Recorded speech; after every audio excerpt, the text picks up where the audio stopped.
Today we will discuss another principle of parajumbles, moving from general towards the specific sentence.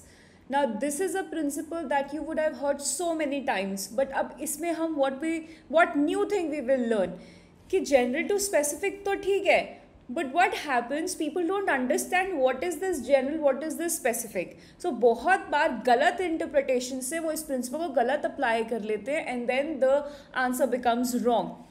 So when I'm saying general to specific, it means what? So we will study, when to apply this and when not to apply this.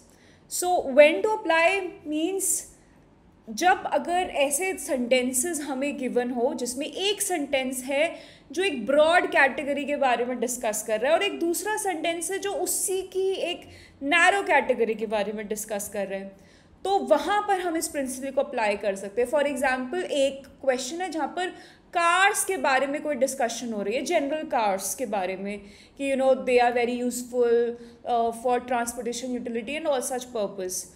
और फिर उसमें से हम एक specific type जैसे कि electrical vehicles उसकी बात करें, देन वी कैन अप्लाई. ये ब्रॉड कैटेगरी थी, अब ये नैरो कैटेगरी, इसमें हम कर सकते हैं. फिर यूनिवर्सल से सबसेट, हम एक यूनिवर्सल चीज़ के बारे में बात कर रहे हैं और उसके फिर एक स्पेसिफिक सबसेट जैसे कि लेट्स से कैट 2022 में एक क्वेश्चन था जिसमें हम एक डिस्कशन कर रहे हैं, पैराजम्बल्स का क्वेश्चन है कोलेजन से रिलेटेड. तो एक सेंटेंस है जो सिर्फ कोलेजन से रिलेटेड है और फिर एक सेंटेंस स्पेसिफिकली फिश कोलेजन से रिलेटेड है. तो उस वाले केस में भी हमें यही प्रिंसिपल फॉलो करना है कि पहले जो जनरल सेंटेंस है, जनरल कैटेगरी कोलेजन, सारे तरह के जिसमें कोलेजन आते हैं वो डिस्कस होगा और फिर उसके बाद स्पेसिफिकली एक फिश कोलेजन जो उसका टाइप है उसके बारे में डिस्कशन है. तो ये वहाँ पर हेल्पफुल है. या फिर एक तीसरा चीज़ हो सकती है जहाँ पर डेफिनेशन हमें गिवन है और फिर उसका हम एग्जाम्पल कोट कर रहे हैं. तो एक डेफिनेशन एक जनरल सी हमें इंटरप्रिटेशन होती है और फिर स्पेसिफिकली उसका एक एग्जाम्पल होता है.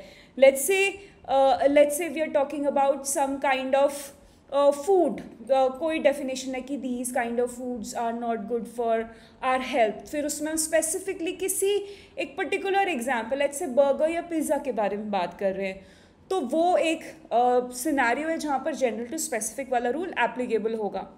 बट ये सब कॉमन चीज़ें हैं जो आपने पहले भी पढ़ी होंगी. In fact we do have other parajumbles playlist जहाँ पर ये क्वेश्चन भी डिस्कस्ड है, जहाँ पर हमने ये रूल्स के बारे में डिटेल में डिस्कशन भी की है. But what is more important is when not to apply.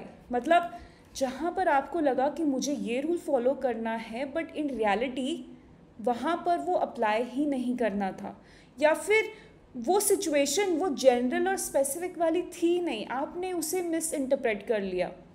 So what are these? First, broad concluding remark. जैसे कोई हमें कोई इन्फॉर्मेशन दी है, 3 सेंटेंसेस में हमें इन्फॉर्मेशन है और मे बी एक 4th सेंटेंस जो कंक्लूजन की तरह एक्ट कर रहा है, वो एक बहुत जनरल सा सेंटेंस दिया है जस्ट एक ऐसे ओवरऑल मीनिंग के लिए. तो आपको लगेगा अरे ये तो जनरल सेंटेंस है, ये पहले आना चाहिए और ये स्पेसिफिक है, ये बाद में आना चाहिए. तो उस केस में गलत हो सकता है. लेट्स से हम किसी we are talking about some person's life कि this person did lot of hard work and because of that he got lot of success. कुछ ऐसे हम डिस्कशन कर रहे हैं और फिर एंड में एक कंक्लूजन वाला सेंटेंस है which is saying this hard work is the key to success. तो आप उस केस में ये नहीं सोच सकते कि हार्डवर्क इज़ की टू सक्सेस इज जनरल है, फिर हम एक पर्सन पे यहाँ अप्लाई कर रहे हैं तो वो स्पेसिफिक है. वो सिचुएशन अलग सिचुएशन है.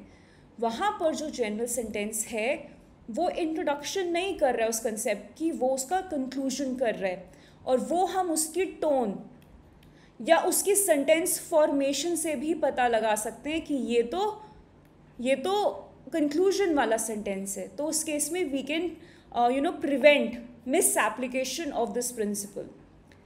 सेकेंडली, कई बार क्या होता है कि हमें कोई चीज़ पहले हमने पूरी मेंशन की है डिटेल में, फिर बाद में हम उसे रेफ़र करने के लिए कुछ शॉर्ट फॉर्म में भी सिर्फ जेनरिक नेम उसका यूज़ कर रहे हैं.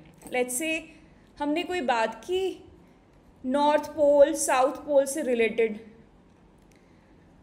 और बाद में शायद हम उनको रेफर करने के लिए सिर्फ पोल्स यूज़ कर रहे हैं, क्योंकि हम ऑलरेडी एक बार मेंशन कर चुके हैं उन्हें। तो अब आप ये नहीं सोच सकते कि अरे पोल्स जनरल हैं, नॉर्थ और साउथ तो स्पेसिफिक हैं। अब आपको उस टाइम समझना है कि ये पोल्स जो है ये जनरल वाला पोल नहीं है, ये उनको रेफर करने के लिए जो थिंग पहले ही मेंशन है। So this is important. वो भी आपको सेंटेंस फॉर्मेशन, इस सेंटेंस की फॉर्मेशन से पता लगेगा कि ये पोल्स की इंट्रोडक्शन वाला सेंटेंस है या उनको रेफर करने वाला सेंटेंस है। तो उस केस में भी you can prevent misapplication of this principal.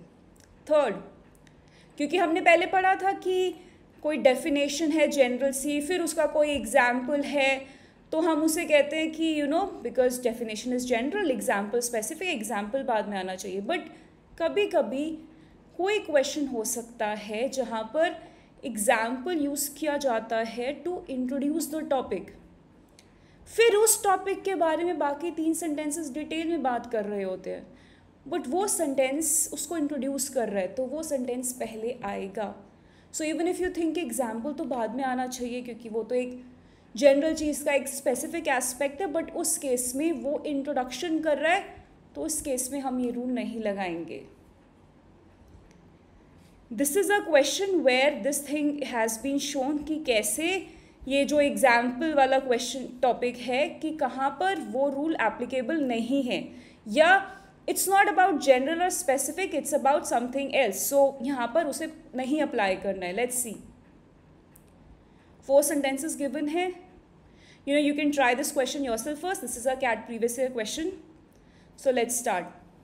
People with dyslexia have difficulty with print reading, and people with autism spectrum disorder have difficulty with mind reading. तो ये हमें 2 बीमारियों के बारे में बता रहे हैं कि इस वाली डिजीज़ में people have this issue, इस वाली डिजीज़ में people have this issue. An example of a lost cognitive instinct is mind reading. Our capacity to think of ourselves and others as beliefs, desires, thoughts and feelings. इस sentence को पढ़ते ही आपकी feeling होगी example है, अच्छा ये example है, ये किसी चीज़ का एग्जाम्पल होगा, ये फर्स्ट पे नहीं आ सकता, क्योंकि एग्जाम्पल तो किसी जनरल स्टेटमेंट के बाद आता है, उसका एग्जाम्पल उसको स्पेसिफिकली एक्सप्लेन करने के लिए। तो आप देखोगे अच्छा ये एग्जाम्पल है, पहले नहीं आ सकता, और वहीं पे मिस्टेक हो जाएगी। तो ये वो वाला केस नहीं है। यहाँ पर एग्जाम्पल वर्ड ज़रूर मेंशन है, पर टॉपिक की इंट्रोडक्शन हो रही है कि माइंड रीडिंग होती क्या है, तो ये वो चीज़ है। Third, mind reading looks increasingly like literacy. A skill we look for sure is not in our genes, since scripts have been around for only 5,000 to 6,000 years. तो माइंड रीडिंग के बारे में बात हो रही है कि माइंड रीडिंग पहले से हमारे जीन्स में नहीं है। Print reading, like mind reading, varies across cultures, depends heavily on certain parts of the brain and is subject to developmental disorders. तो ये प्रिंट रीडिंग के बारे में बात कर रहा है, लाइक माइंड रीडिंग। इसका मतलब जैसे लाइक से हमें पता चलता है हम लोग माइंड रीडिंग के बारे में पहले ही डिस्कशन कर चुके होंगे, तभी हम उसकी रेफरेंस दे रहे हैं लाइक माइंड रीडिंग। तो ये सेंटेंस भी पहले नहीं आएगा। Fourth, can not come at this place, क्योंकि उससे पहले मुझे माइंड रीडिंग के बारे में बात करनी है। और थर्ड भी नहीं आ सकता, क्योंकि सेकंड में हमने बताया माइंड रीडिंग होती क्या है, जो थर्ड में नहीं मेंशन है। उसके बाद तो हम उसके बारे में और अलग बातें कर रहे हैं कि वो थी पहले या नहीं थी, but what is mind reading is explained in second sentence. First में भी स्पेसिफिक डिजीज़ जिसमें प्रिंट रीडिंग और माइंड रीडिंग की बात हो रही है, तो प्रिंट रीडिंग तो अभी यहाँ पर पहले आ ही नहीं सकता, प्रिंट रीडिंग के साथ ही कहीं पे होगा। तो वी आर वेरी श्योर कि सेकंड ही बिगिन करेगा हमारा पैराग्राफ। तो ये बात थी कि एग्जाम्पल इसमें ज़रूर आ रहा है, but this is not that concept of general के बाद specific, this is the concept of introducing the subject. So second is here.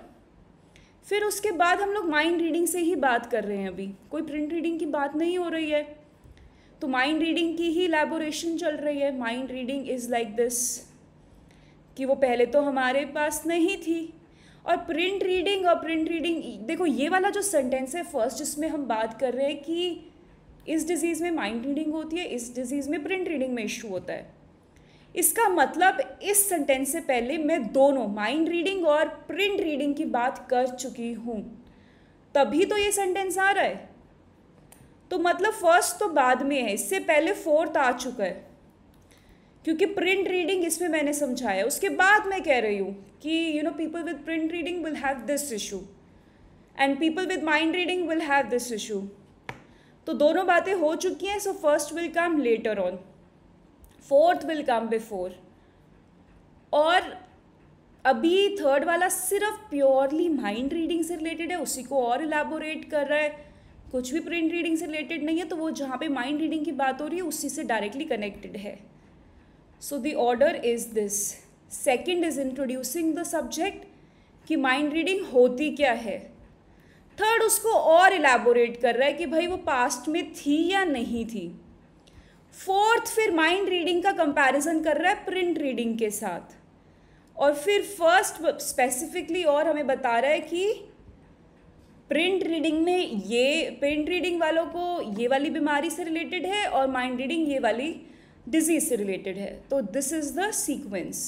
So the sole purpose of giving this example was to show that you don't have to eliminate an option just by seeing an example word there, right? Like in this case. So I hope you would have really understood it well, because general to specific तो बहुत common principle है, but what is important is to know where you can apply it in a wrong manner, कि कौन से sentences में general to specific वाली बात नहीं हो रही है पर आपको लग रहा है कि वो हो रही है और फिर मिस्टेक हो जाती है।